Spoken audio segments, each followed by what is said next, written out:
3000 ans d'histoire, une dizaine de minutes pour vous parler d'un sujet. Allez, c'est parti. Beaucoup de gens apprennent une version très simple de l'histoire. On nous dit Théodore Herzl est le père du sionisme. Point.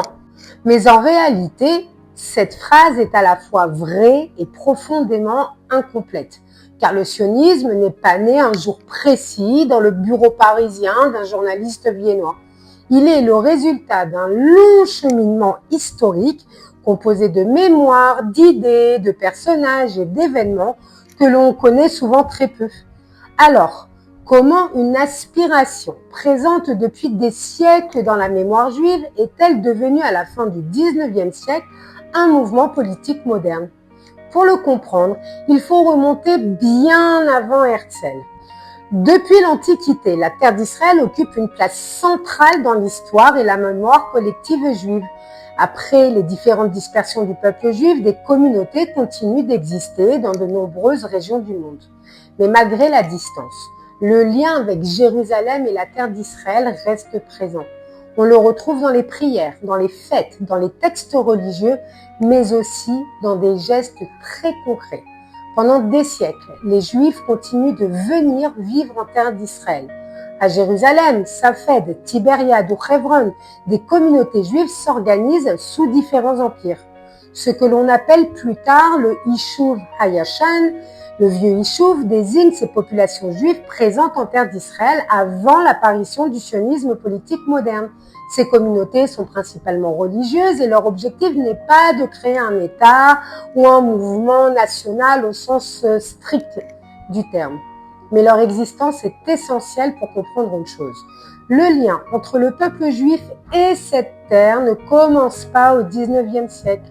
Parmi les figures qui illustrent cette volonté de renforcer une présence juive organisée en terre d'Israël, on trouve un personnage exceptionnel, Dona Gracia. Nous sommes au XVIe siècle. Née au Portugal dans une famille juive contrainte à la conversion après l'Inquisition, elle devient l'une des femmes les plus riches et les plus influentes d'Europe. Grâce à ses réseaux financiers et diplomatiques, elle aide des Juifs persécutés à fuir l'Inquisition. Mais son ambition va plus loin.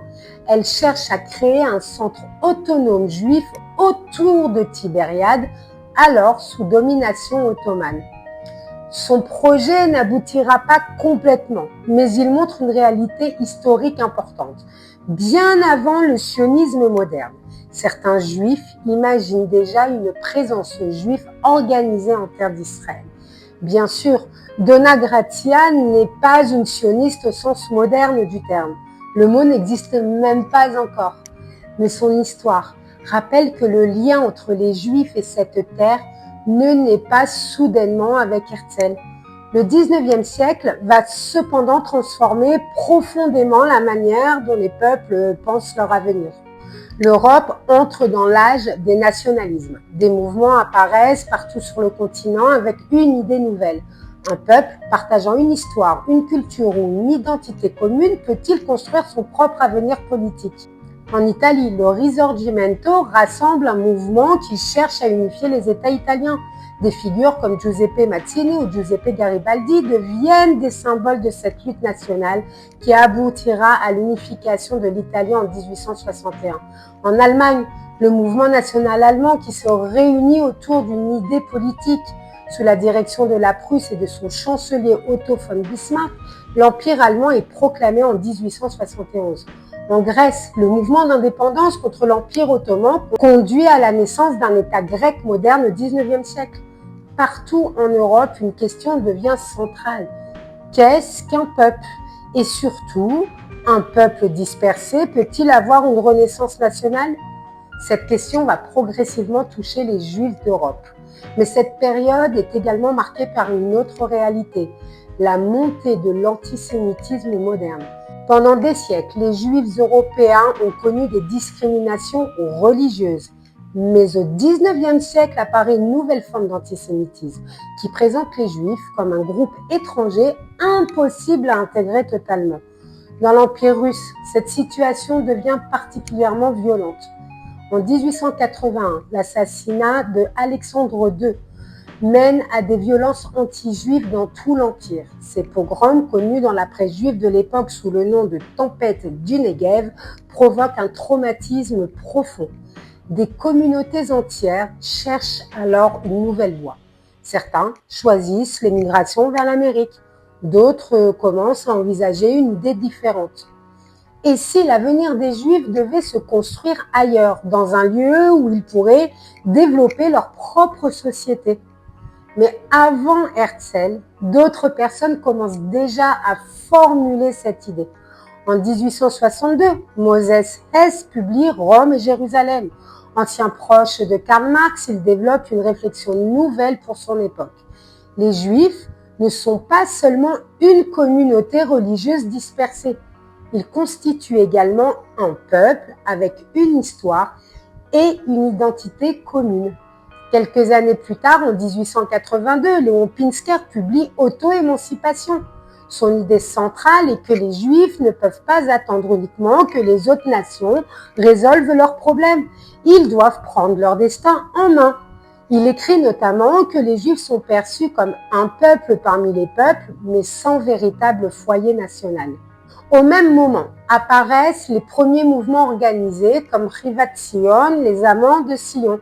Cette fois, l'idée devient concrète. Des hommes et des femmes ne parlent plus seulement d'un avenir possible. Ils commencent à agir.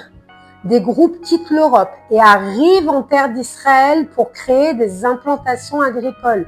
C'est le début du nouvel Ishuv, Haïshuv, Hachadash. Parmi les premières implantations figure Rishon LeZion, fondée en 1882 principalement par des Roumains. Ces pionniers découvrent alors une réalité difficile. La terre demande du travail. Il faut apprendre à cultiver un environnement nouveau, faire face au manque d'eau, aux maladies et aux difficultés économiques. Le projet aurait pu échouer sans l'aide de personnalités comme Edmond de Rothschild, qui financent plusieurs colonies agricoles et contribuent à leur développement. Le rêve commence alors à prendre une forme très concrète. Des hommes et des femmes plantent, construisent, cultivent et créent une nouvelle réalité sur le terrain. Mais comment passer de ces initiatives dispersées à un véritable mouvement politique capable de changer l'histoire? C'est à ce moment qu'apparaît Théodore Herzl. Herzl naît en 1860 à Budapest dans une famille juive assimilée. Il devient journaliste à Vienne et observe les transformations politiques de son époque. Mais contrairement à ce que l'on imagine souvent, Herzl n'arrive pas dans une histoire vide. Quand il commence à réfléchir à la question juive, des penseurs ont déjà posé les bases intellectuelles du sionisme moderne. Des pionniers se sont déjà installés en terre d'Israël. Des organisations existent déjà. Son rôle va être un peu différent. Il va transformer une multitude d'idées et d'initiatives en un mouvement politique structuré. Un événement va accélérer sa réflexion, l'affaire Dreyfus. En 1894, le capitaine Alfred Dreyfus, officier juif de l'armée française, est accusé à tort d'espionnage. L'affaire divise profondément la France. Herzl, qui couvre l'événement comme journaliste, observe un phénomène qui le marque profondément. Dans un pays qui avait pourtant accordé l'égalité juridique aux Juifs, l'antisémitisme reste suffisamment puissant pour influencer une partie de la société et du monde politique. Pour Herzl, une question devient alors essentielle. L'intégration dans les sociétés européennes peut-elle réellement garantir l'avenir des Juifs? En 1896, il publie Der Judenstaat, traduit en français sous le titre L'État des Juifs. Son idée n'est pas de créer une religion nouvelle ou d'inventer un lien avec une terre quelconque. Son idée est politique. La question juive doit être traitée comme une question nationale. Les Juifs doivent pouvoir construire un cadre politique reconnu internationalement. En 1897, Herzl organise le premier congrès sioniste à Bâle, en Suisse. Des représentants venus de différents pays se réunissent pour définir une stratégie commune. Le sionisme politique moderne est structuré. Une phrase célèbre attribuée à Herzl résume son ambition. À Bâle, j'ai fondé l'État juif. Mais cette phrase doit être comprise avec nuance. Herzl n'a pas fondé un État. Il a fondé une organisation et une vision politique. La déclaration d'indépendance de l'État d'Israël aura lieu 50 ans plus tard, en 1948. Mais même après Herzl, il faut éviter une autre simplification. Il n'existe pas un seul sionisme. Il existe plusieurs courants avec des visions parfois très différentes. Le sionisme politique porté par Herzl considère que la priorité est d'obtenir une reconnaissance internationale et une solution politique à la question juive. Mais d'autres pensent différemment. Le sionisme culturel est notamment associé à Ahad Ha'am, de son vrai nom, Asher Greenberg. Pour lui, le futur centre juif en terre d'Israël ne doit pas seulement être un refuge politique. Il doit devenir un centre spirituel et culturel capable de rayonner sur le monde juif. Lorsqu'il visite la Palestine ottomane en 1891, il critique certains aspects des premières implantations. Selon lui, construire des villages ne suffit pas. Il faut également construire une culture. La renaissance de la langue hébraïque constitue un autre élément fondamental. Une figure centrale de cette révolution est Eliezer Ben Yehuda. Né en Lituanie en 1858, il arrive en terre d'Israël en 1881. Son idée paraît presque impossible à l'époque. Faire de l'hébreu, longtemps utilisé, principalement dans les textes religieux et l'étude, une langue quotidienne moderne. Il va jusqu'à imposer l'hébreu comme langue principale dans sa propre famille. Son fils Ben Tzion est considéré comme l'un des premiers enfants élevés avec l'hébreu moderne comme langue maternelle. Cette renaissance linguistique devient l'un des symboles les plus forts de la renaissance nationale juive. Un autre courant majeur est le sionisme socialiste. L'une de ses figures importantes est Aaron David Gordon. Arrivé en terre d'Israël à plus de 40 ans et après avoir travaillé comme fonctionnaire en Russie, il choisit une vie totalement différente. Il travaille lui-même la terre. Pour lui, le retour en terre d'Israël n'est pas seulement une question politique, c'est aussi une transformation humaine. Retrouver un lien direct avec le travail, la nature et la terre. Ces idées influencent une partie du mouvement ouvrier juif et participent au développement du mouvement des kibbutzim. Le sionisme religieux va également développer sa propre version. Une figure majeure est le rabbin Avraham Yitzhak Kook, arrivé en terre d'Israël en 1904. Pour lui, le retour des Juifs sur leur terre possède une dimension spirituelle. Il voit dans certains aspects du mouvement sioniste, y compris chez des personnes les plus éloignées de la pratique religieuse, un processus historique ayant une signification particulière. Enfin, au début du XXe siècle, un autre courant apparaît avec Zev Jabotinsky et le sionisme révisionniste. Jabotinsky considère que le mouvement sioniste doit adopter une approche plus ferme sur les questions de sécurité et de souveraineté. Son courant influencera profondément une partie de la droite israélienne.